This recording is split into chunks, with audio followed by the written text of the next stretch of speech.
Hey everyone, Steve from Backcountry Gallery here, and I'm doing something a little different this time. Since the new Nikon 180-400 lens was announced, I've been very interested in it. In fact, I'm kind of thinking of purchasing one, but I was curious about how it stacked up sharpness-wise and performance-wise compared to other Nikon glass. And I know many of you are wondering the same thing. So I took my own advice about what to do when you're a little undecided about getting a new, expensive lens, and I rented one from Lens Rentals. Over the last few days, I've done some testing and even put in a little field time, and I wanted to share what I've learned with you. So think of this video more as a preliminary introduction and sharpness test than a full-on field review. By the way, remember that videos are only half of what I do. Check out my site for all sorts of how-to articles and make sure you sign up for my free email newsletter so you never miss a post.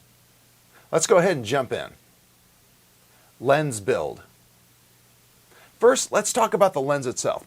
Build quality is excellent and on par with what we typically see with Nikon's big primes. Very robust, everything is amazingly smooth and dampened, and it just exudes quality.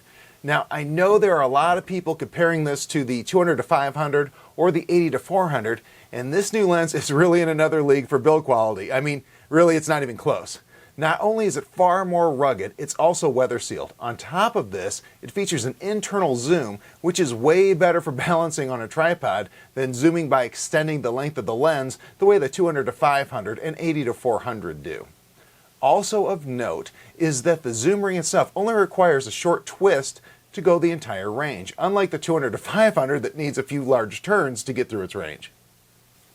The only nit I have so far with the build quality is this. When you have it on a gimbal head and the tripod collar is loose, the lens wants to twist in the mount due to the teleconverter switch mechanism on the side.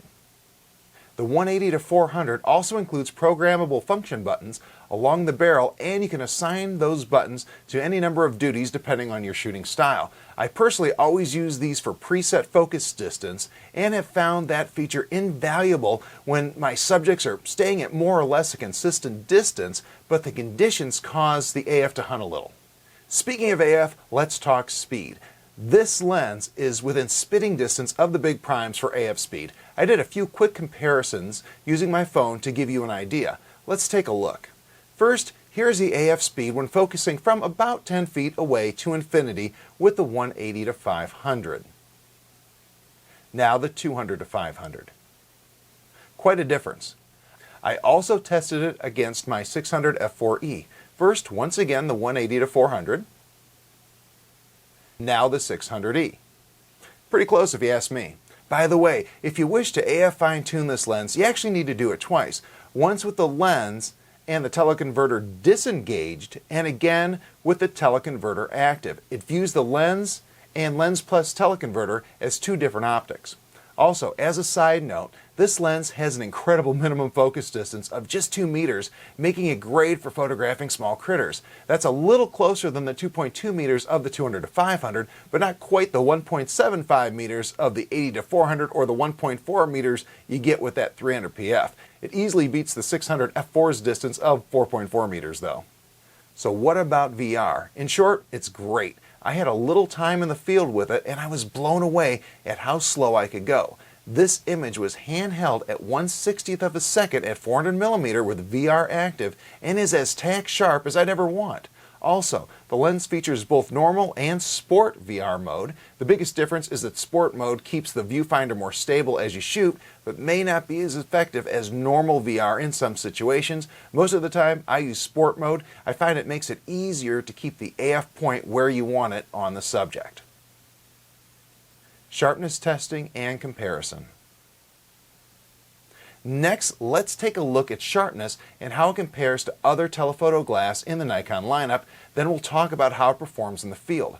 Also, for my sharpness testing methodology, please follow the link in the description area of YouTube. It takes way too long to explain it in the video. Oh, and remember that I am only able to test the single copy of the lens. Some may be better, some may be worse.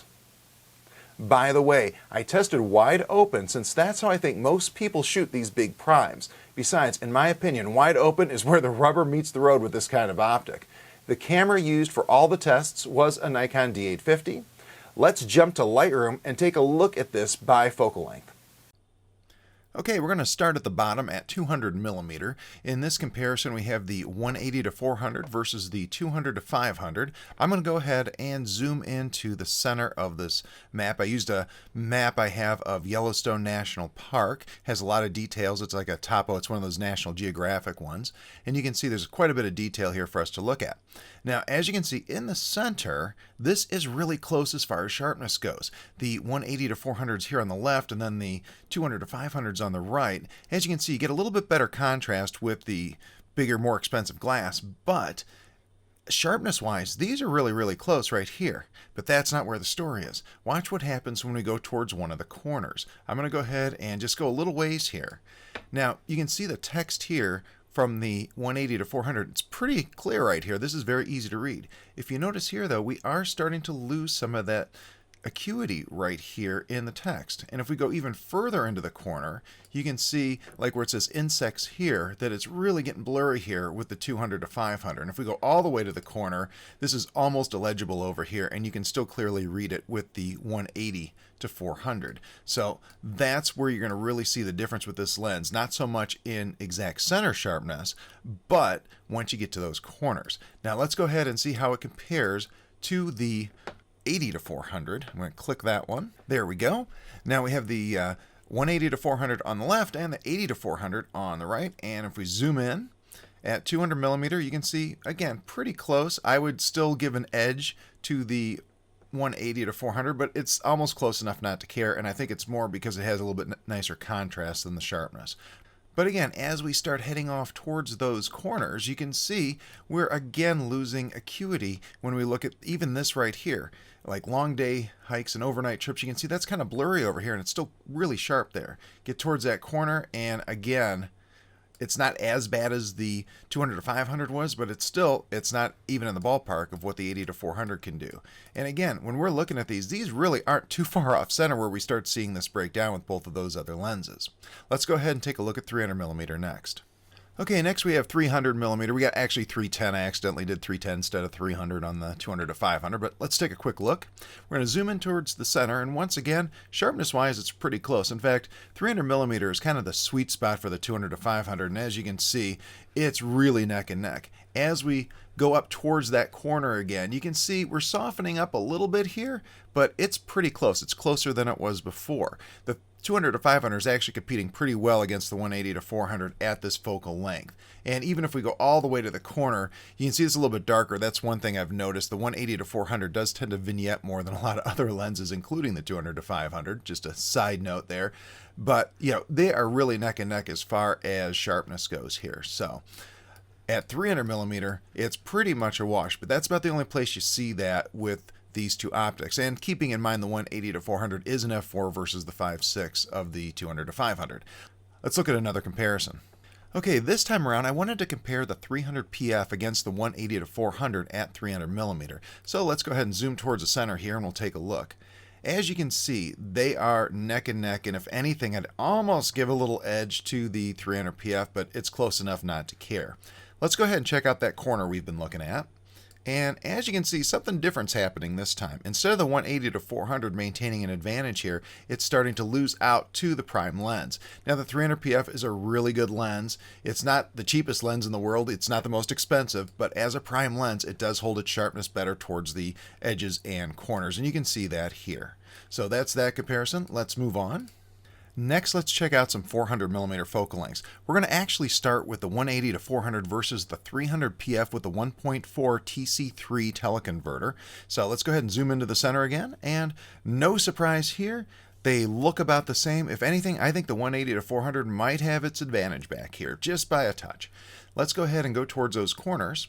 And as we do so, you can see that they are really neck and neck, but looking at this on my screen, I do believe the 180 to 400 does have a slight advantage over the 420 millimeter. Again, trying to look at just sharpness here and not the vignetting that we see with the 180 to 400 that's easily correctable.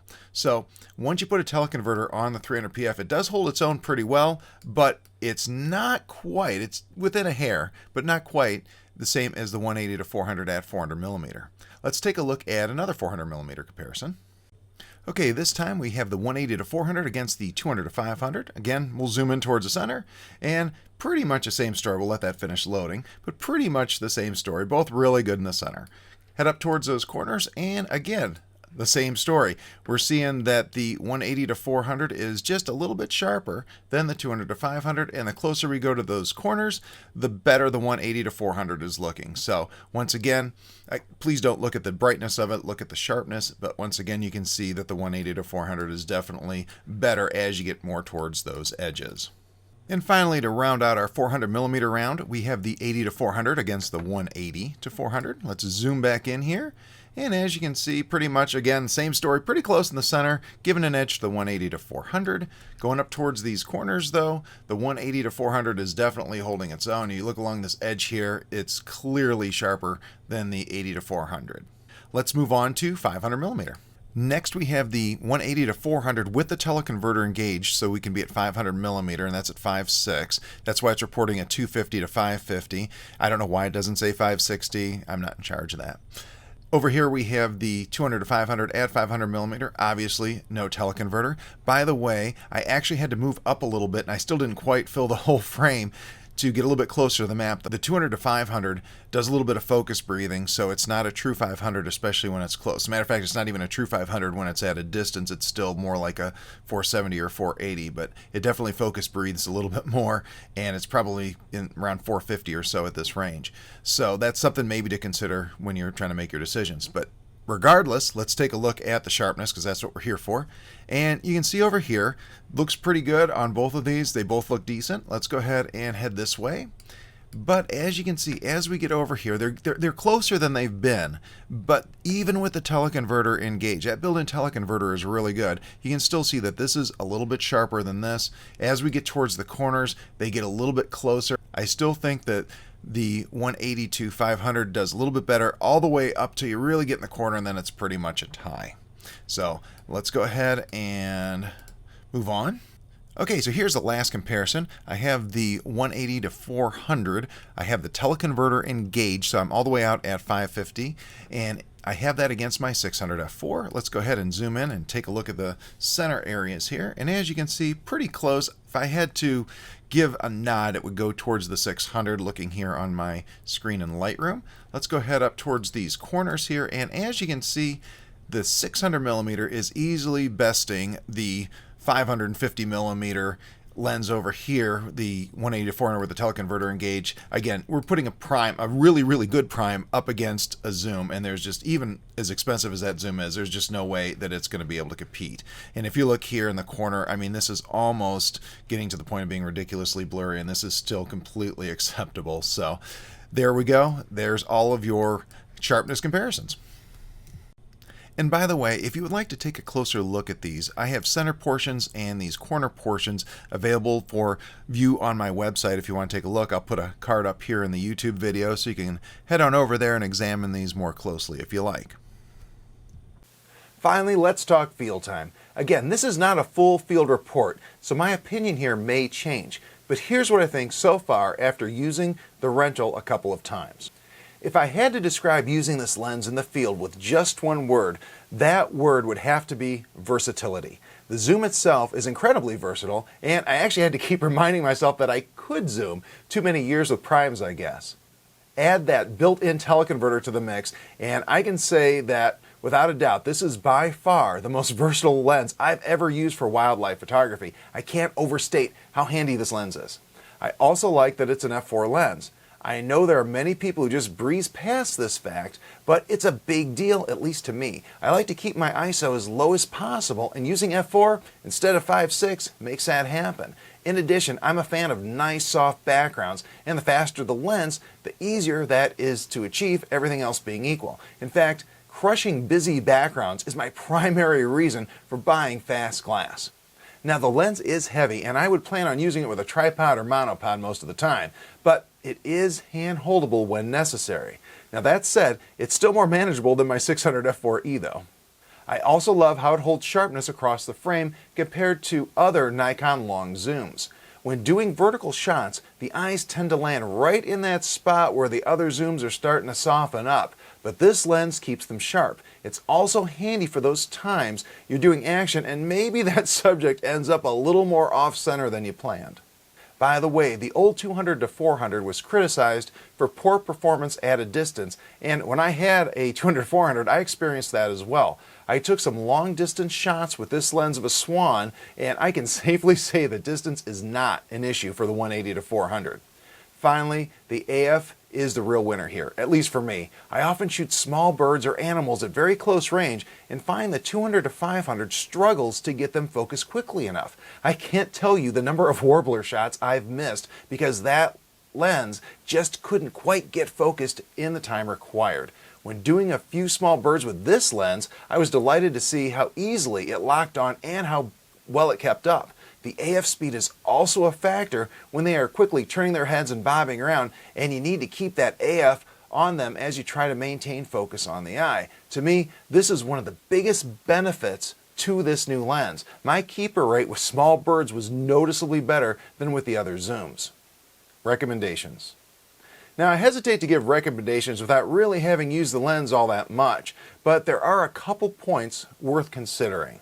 First, I think this is a good choice if you expect to live in the 180-400 millimeter range and only use the TC on an occasional basis. If you think you'll need the TC all the time, I recommend a longer prime instead. It'll be faster and you'll have better overall image quality. However, if I was shooting DX exclusively, this lens would definitely be at the top of my want list. It gives you the field of view of a 280-600 on a full-frame camera and is an f4 to boot in that range.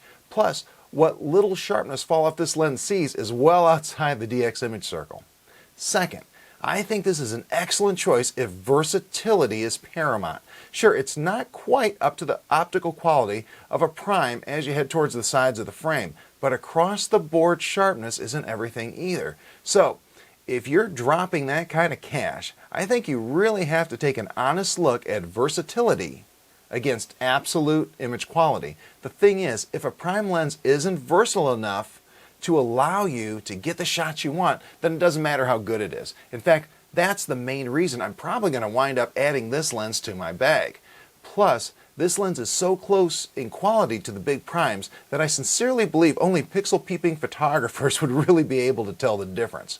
On the other hand, if you really don't think you need the versatility of a zoom, then I would recommend one of the big primes over this for sure. Now, if you like this video, you'll love my ebooks, Secrets to the Nikon Autofocus System, Secrets to Stunning Wildlife Photography, and, coming soon, Secrets to the Nikon Exposure System. All the books are jam-packed with hundreds of tips, tricks, and techniques to help you bring your photography to the next level. The books are very good at taking complex topics and making them easy for anyone to understand. Think of it as a supercharger for your photography. Finally, remember to subscribe, and thanks again for watching. Have a great day.